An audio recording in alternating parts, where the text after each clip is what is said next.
Hi guys, welcome back to my YouTube channel. और अगर आपने मेरा पिछला व्लॉग देखा होगा तो उसमें देखा होगा कि हील्स की वजह से मुझे कितनी प्रॉब्लम हुई थी, मेरे पैरों में कितनी स्वेलिंग आ गई थी। उसके नेक्स्ट डे ही मुझे शूट पे जाना था और देखो मेरे पैरों की हालत, अभी भी इतनी स्वेलिंग है। मैंने रात को इसमें ऑयल की मसाज की थी और थोड़ा पाउडर भी लगाया था बिकॉज इचिंग इतनी हो रही थी, बट ना पेन भी बहुत हो रहा था।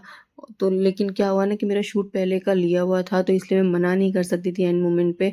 तो इसके लिए मैं अभी शूट पे जा रही हूँ, मेरे से खड़ा भी नहीं रहा जा रहा है। और स्वेलिंग देखो आप, कितनी ज़्यादा स्वेलिंग हो गई है पैरों में। मतलब लाइक नीचे से पैर भी, नीचे से भी फूल गए, ऊपर से भी इतनी स्वेलिंग है। लेकिन यही है ना कि आर्टिस्ट की लाइफ, हमको काम करना है तो काम तो करना ही पड़ेगा हमको। सो फिर मैं कैसे जैसे करके पहुंची सेट पे। तो सेट पे आज वैनिटी थी, लेकिन गर्मी थी बाहर तो मेरी हालत ख़राब हो गई। एसी चल रहा था तो मुझे अच्छा लग रहा था उसमें। फिर उसके बाद में स्पॉट दादा नाश्ता दे के चले गए। तो नाश्ते में ना ये इडली ठीक थी, बाकी और कुछ भी अच्छा नहीं था। ना तो सांभर अच्छा था, ना वो जो मेदू वड़ा अच्छा था, कुछ भी अच्छा नहीं था। फिर मेरी स्क्रिप्ट आ गई तो मैंने अपना सीन जो है वो रेडी कर लिया। फिर उसके बाद में मेरा हेयर मेकअप स्टार्ट हुआ था, और जब हेयर मेकअप स्टार्ट हुआ तो उसके बाद में मतलब काफ़ी टाइम हो गया था, मैं बैठे बैठे वेट कर रही थी। तो फिर दादा चाय और ये बन मस्का लेके आ गए थे। और आज का जो लुक था वो बहुत ही सिंपल था, मुस्लिम कैरेक्टर था, ये आपको मेरे लुक से समझ में आ गया होगा। लेकिन मतलब बहुत ज़्यादा लाइक नॉर्मल ही था, इसके लिए कुछ कॉस्ट्यूम वगैरह इतना अच्छा नहीं था। एंड ये था सेट का माहौल, मतलब मैं काफ़ी देर बैठी रही। फिर उसके बाद में जाके मेरा नंबर आया। फिर जो ये आप दुपट्टा देख रहे हो, डायरेक्टर ने बोला कि ग्रीन में ग्रीन मैच हो जाएगा बिकॉज पीछे ग्रीनरी है ना, इसके लिए। तो फिर मेरा दुपट्टा चेंज किया और फिर मेरा सीन छोटा सा था तो वो हो गया। और फिर उसके बाद मैंने सोचा कि अभी ब्रेक होने वाला है तो मैं खाना खा के ही जाऊंगी यहाँ से। तो फिर मैंने यहाँ पे सेट पे जो इनवॉइस था वो फिल किया। और जो मेरी जो वैनिटी वैन ही आप सामने देख सकते हो, वो रोड के उस साइड में लगी थी, बंगलों में जो शूट चल रहा था, और रोड की दूसरी साइड वैनिटी लगी थी। तो फिर उसके बाद में मैं वैनिटी में गई। बाहर इतनी सी देर में इतनी गर्मी लग गई ना मुझे, मैं आपको क्या बताऊँ। ये बॉम्बे में ना मड साइड में जब बारिश होती है ना तब अच्छा लगता है, लेकिन जब गर्मी होती है ना तो एकदम ह्यूमिडिटी वाली गर्मी हो जाती है। एंड मैं जब उसके बाद में आई मैं वैनिटी में, तो उसमें वैनिटी की लाइट चली गई।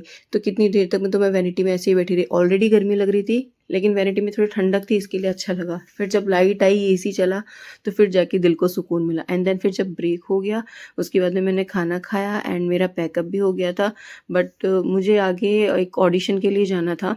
तो फिर उसके बाद में मैं मड जेटी गई ऑटो से, क्योंकि मैंने ऑडिशन के लिए बोला था कि मैं यहाँ से बना के भेज देती हूँ शूट से, लेकिन जो कास्टिंग डायरेक्टर था ना उसने बोला कि नहीं, यहीं पे आके ऑडिशन देना होगा, तो इसके लिए मुझे अंधेरी जाना था।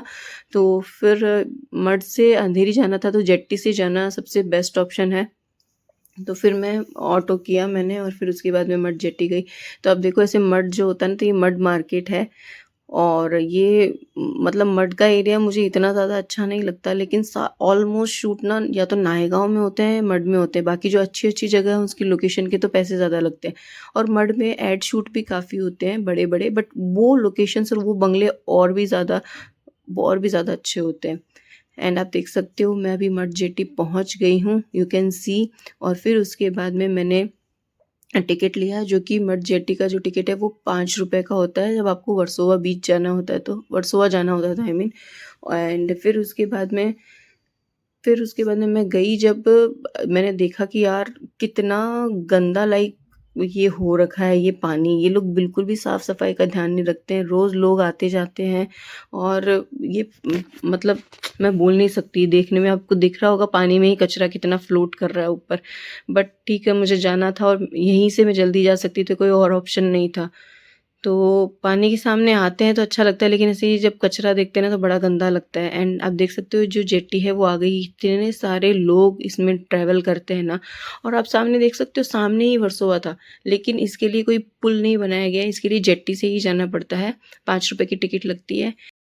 और अगर आप अपनी स्कूटी लेके जा रहे हो, कार लेके जा रहे हो, तो उसका अलग से चार्जेस होते हैं।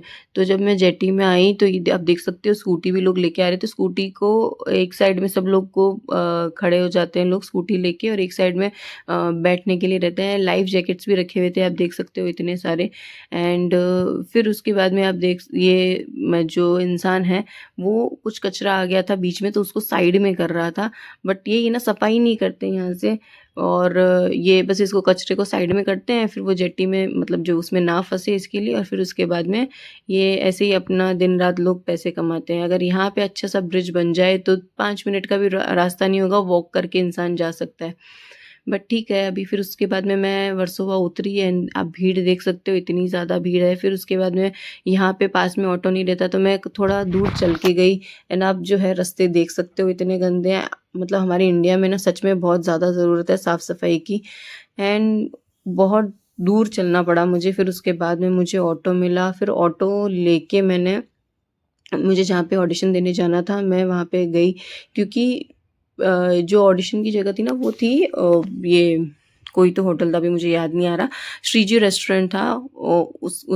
उसके ऊपर ऑडिशंस हो रहे थे। और पहले भी जब मैं जाती थी ऑडिशन देने, जब लॉकडाउन के पहले जब मैं जाती थी, तो 1-2 साल गई थी ऑडिशन, तो यहीं पे ज़्यादा ऑडिशन होते थे, आप देख सकते हो। यही वो जगह है जहाँ पे ऑडिशंस होते थे। और अभी जो ये है ऑडिशंस यहाँ पे चल रहे हैं, मैंने अपना ऑडिशन दिया एंड आप देख सकते हो, मैं ज़्यादा तो आपको नहीं दिखा सकती हूँ, ऐसे ऑडिशन चल रहा था, 3-4 लोग बैठे थे, स्क्रीन भी लगी हुई थी एंड फिर मैं अपना ऑडिशन दे के फिर उसके बाद में मैं वापस निकल गई। ऑडिशन तो मैंने मेरे हिसाब से अच्छा दे दिया, बट यू कैन सी ये श्रीजी रेस्टोरेंट है, उसके ऊपर यहाँ पे काफ़ी सारे एड्स के और ये भी ऑडिशन चलते हैं। डायरेक्ट यहाँ पे एंट्री आपको नहीं मिलती, यहाँ पे शॉर्ट लिस्ट ऑडिशन ही होते हैं। मैं पहले काफ़ी ऑडिशंस देती थी यहाँ पे, और बट कहीं भी सिलेक्शन नहीं हुआ। मतलब आप समझ सकते हो, इतनी हम लोगों ने मेहनत की थी। मैं जाती थी, मेरे साथ जिज्ञासा जाती थी, हम दोनों साथ में जाते थे। वो बेचारी भी मेरे साथ गर्मी में परेशान होती थी, लेकिन ऑडिशन देने तो हमको जाना ही पड़ता था। और मुंबई की गर्मी, बाप रे। एंड फिर मैं ऑडिशन देके मैं निकली बाहर। पैर में अभी भी दर्द था बहुत ज़्यादा, और जैसे-जैसे गर्मी में जैसे चल रही थी तो उसमें इचिंग और ज़्यादा हो रही थी। और फिर उसके बाद में जो रेस्टोरेंट में आके मैंने देखा कि अगर मुझे कुछ ठंडा वगैरह मिल सकता है तो, क्योंकि मैं सेट से पानी की बॉटल लाना भूल गई थी और मुझे प्यास लग रही थी। लेकिन मुझे यहाँ पे कुछ समझ में नहीं आया, मुझे मतलब पानी तो पीना था, बट साथ में ऐसा लग रहा था कोई जूस अगर हो तो फ्रूट जूस तो ज़्यादा अच्छा है। और फिर उसके बाद में मैंने सोचा चलो यहाँ पे मुझे जो चाहिए वो नहीं मिलेगा, तो फिर मैं मेट्रो स्टेशन के लिए गई, और मेट्रो स्टेशन पास में ही था यहाँ से, 400-500 मीटर या 700 मीटर ऐसे कुछ था। तो मैंने सोचा मैं पैदल ही चल लेती हूँ, कौन ऑटो करेगा। एंड गर्मी से आप देख सकते हो धूप कितनी तेज़ है। शाम का उस टाइम पे 4 या 5 बजे होंगे आई थिंक।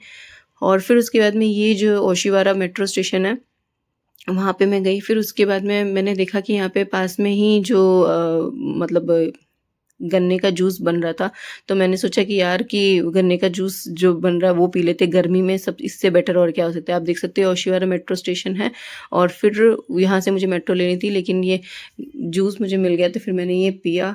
और गर्मी में इससे ज़्यादा राहत आपको सच में नहीं मिल सकती। यू कैन सी मेरे फेस पे इतना पसीना है, मेरा फेस पूरा उतर गया है गर्मी के कारण, बट जूस पी के मुझे काफ़ी अच्छा लगा। एंड अब मैं जा रही हूँ मेट्रो के लिए अपनी। और फिर जब मैं मेट्रो आने में मेरा थोड़ा टाइम था, तो मैंने मेट्रो स्टेशन पे थोड़ा-सा वेट किया, लेकिन मुझसे खड़ा नहीं रहा जा रहा था, क्योंकि पहले तो मैं गर्मी में पैदल चल के आई, और फिर उसके बाद में मेरा तो मतलब बिल्कुल खड़े रहने की हिम्मत ही नहीं थी। मैंने सोचा अगर मेट्रो में भी अगर जगह मिल जाए तो अच्छा है, बट क्या होता है ना, शाम के टाइम पे जैसे-जैसे लोगों का ऑफ़िस छूटता है, लोग ऑफ़िस से फ्री होते हैं, तो फिर उसके बाद में मेट्रो में भी जगह नहीं मिलती, आपको खड़े-खड़े आना पड़ता है। बट मैं प्रे कर रही थी भगवान से कि मुझे एटलीस्ट मेट्रो में जगह मिल जाए। एंड आप देख सकते हो मेट्रो स्टेशन, और मेरी थकान मेरे फेस पे दिख रही होगी आपको। सो बस मैं थोड़ी-सी देर यहाँ पे बैठ गई, और फिर उसके बाद में मेरे मेट्रो का वेट किया मैंने। एंड गाइज़, आप लोग बताना मुझे कि मेरा ये व्लॉग आपको कैसा लगा? अच्छा लगे तो लाइक, कमेंट, शेयर ज़रूर करना। मैं मिलती हूँ आपको नेक्स्ट व्लॉग में। Till then bye.